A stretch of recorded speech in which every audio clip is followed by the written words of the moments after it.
Hello बच्चों, कैसे हो आप। आज हम कक्षा 5 हिंदी की वर्कशीट हल करेंगे। पाठ 12 गुरु और चेला। बच्चों, यह बड़ी ही मज़ेदार कविता है। अगर आपने इस कविता को अभी तक नहीं पढ़ा है तो इसे एक बार ज़रूर पढ़ें। आपकी सुविधा के लिए मैंने इस कविता के पेज इस वीडियो में लगा दिए हैं। तो चलिए एक बार कविता पढ़ते हैं।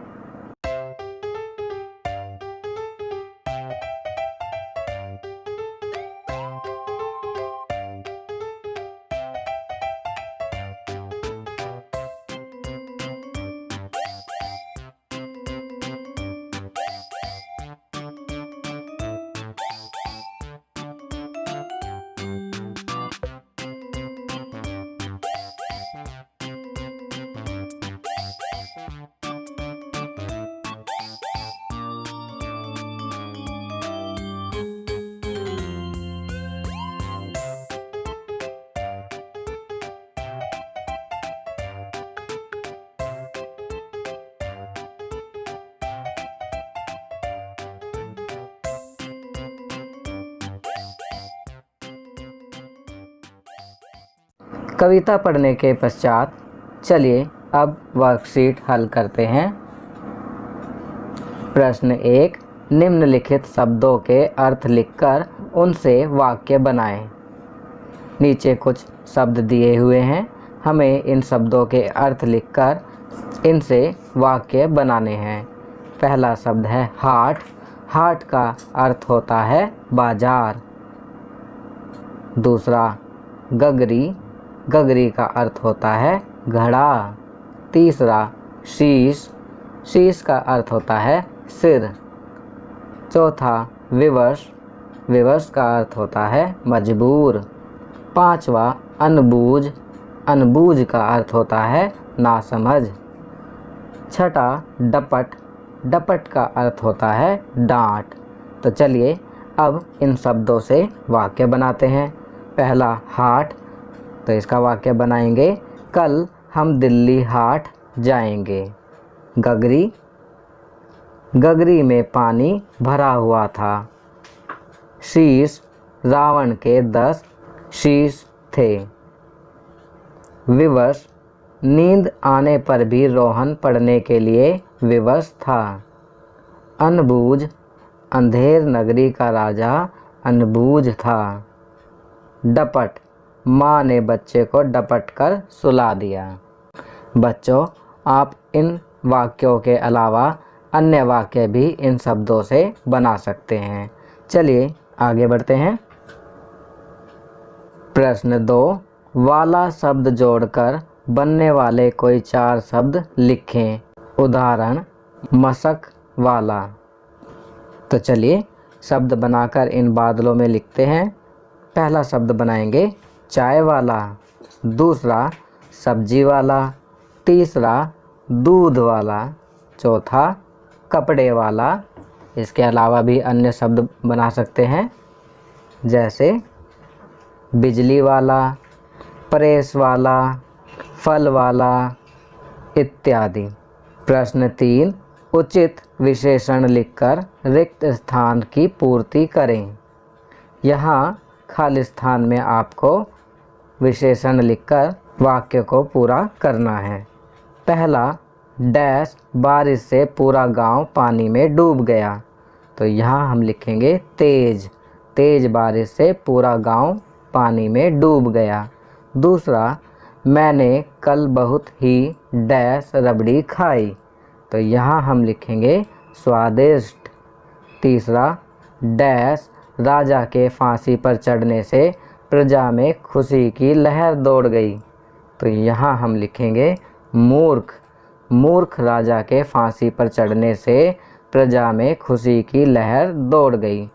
चौथा, मेरे मामा जी डैश दिन के लिए दिल्ली आ रहे हैं। तो यहाँ हम लिखेंगे 2। पांचवा, इस डैश डगर पर चलना खतरे से खाली नहीं है।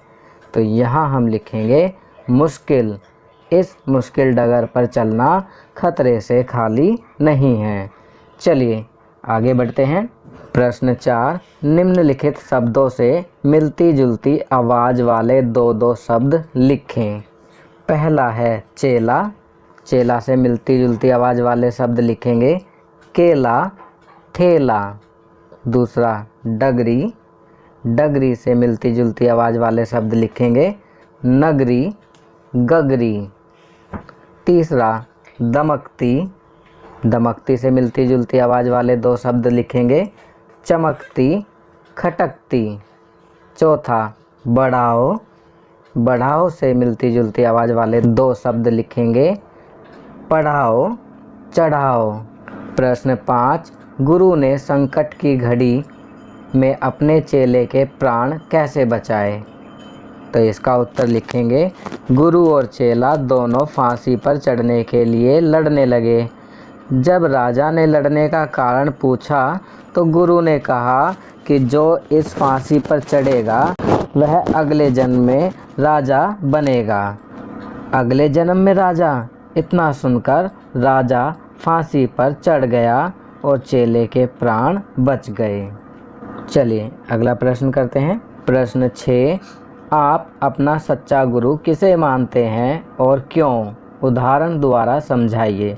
तो बच्चों यहाँ आप उत्तर अपने शब्दों में लिखेंगे कि आप अपना सच्चा गुरु किसे मानते हैं और क्यों।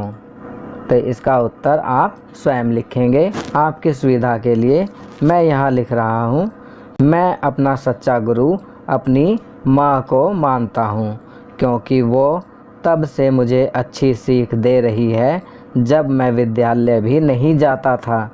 मेरे अंदर अच्छे गुणों का विकास करने वाली मेरी माँ ही है। चलिए आगे बढ़ते हैं। प्रश्न 7, गुरु ने कहा जान देना नहीं है, मुसीबत मुझे मोल लेना नहीं है। न जाने की अंधेर हो कौन क्षण में, यहाँ ठीक रहना समझता ना मन में। उपरोक्त पद्यांश से संबंधित निम्नलिखित प्रश्नों के उत्तर दीजिए। पहला, गुरु अंधेर नगरी में क्यों नहीं रुके। तो इसका उत्तर लिखेंगे गुरु अंधेर नगरी में इसलिए नहीं रुके क्योंकि वहाँ का राजा मूर्ख था व शासन व्यवस्था बिल्कुल गलत थी। दूसरा, किस लालच ने चेले को गुरु के साथ वापस लौटने से रोक लिया। तो इसका उत्तर लिखेंगे अंधेर नगरी में हर चीज़ 1 टके में मिलती थी, इस लालच ने चेले को गुरु के साथ वापस लौटने से रोक लिया। तीसरा, आपके अनुसार इस कविता के लिए और कौन सा शीर्षक हो सकता है। तो बच्चों यहाँ आप अपने अनुसार इस कविता का कोई अन्य शीर्षक लिखेंगे। आपकी सुविधा के लिए मैं यहाँ लिख रहा हूँ अंधेर नगरी और चौपट राजा। तो बच्चों ये वर्कशीट यहाँ कंप्लीट होती है। अगर यह वीडियो आपको अच्छी लगी तो इसे लाइक एंड शेयर ज़रूर करें। अन्य विषयों पर बने हमारे लेटेस्ट वीडियोस को देखने के लिए चैनल को सब्सक्राइब करना ना भूलें और देखते रहिए हमारा channel knowledge kingdom. Thank you.